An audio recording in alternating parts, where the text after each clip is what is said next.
Hi, my name is David Lee, and I'm the founder of Intervention Services, and this is the part of our website where we try and provide a small amount of education for family members about the different kinds of interventions we do and the drugs that are involved. And today I'm going to speak a little bit about a heroin intervention. In other words, an intervention done on somebody that's abusing heroin.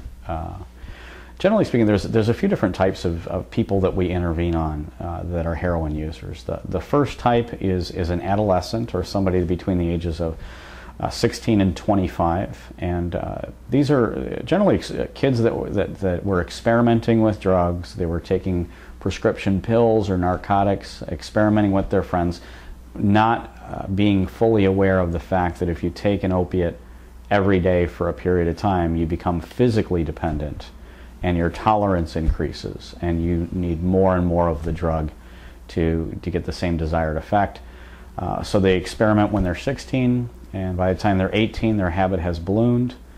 They can no longer afford their habit, so they end up using heroin, which is cheaper, more readily available.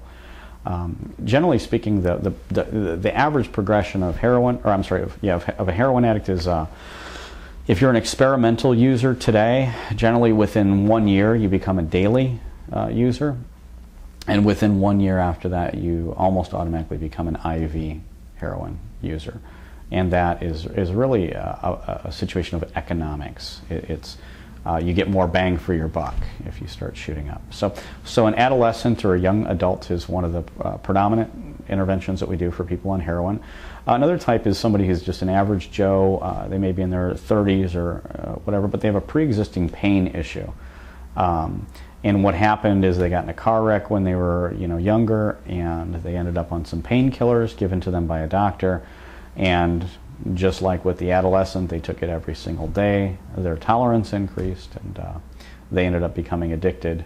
And they found through various sources that they could get heroin cheaper, it's more readily available, and you don't need a prescription. So that's another type. And then the third and final type is somebody who's just a polysubstance abuser, and they use just about everything. They use heroin to come down off of cocaine.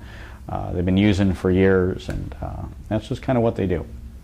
There's a lot of different types that we do interventions on of people that use heroin, but those are probably the big three. Heroin addicts are relatively easy for us to intervene on, or any intervention provider. Heroin addicts, the advantage that we have for heroin addicts is that their life is miserable every day.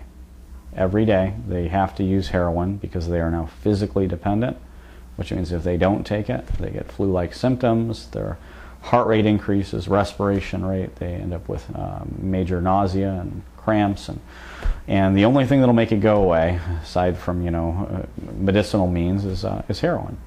So every single day they wake up and they seek their drugs so that they don't get painfully sick.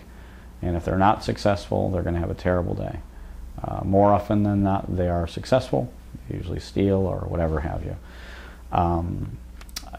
When we provide the means for a heroin addict to get out of their trap, and it's not coming from the emotionally hijacked family member who's telling them they need to quit, we can have a pretty good effect with heroin addicts.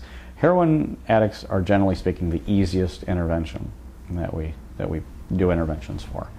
So if you have any more questions about heroin addiction or heroin interventions, you can call and speak with any of our intervention coordinators, or you can even ask to speak to me directly, David Lee.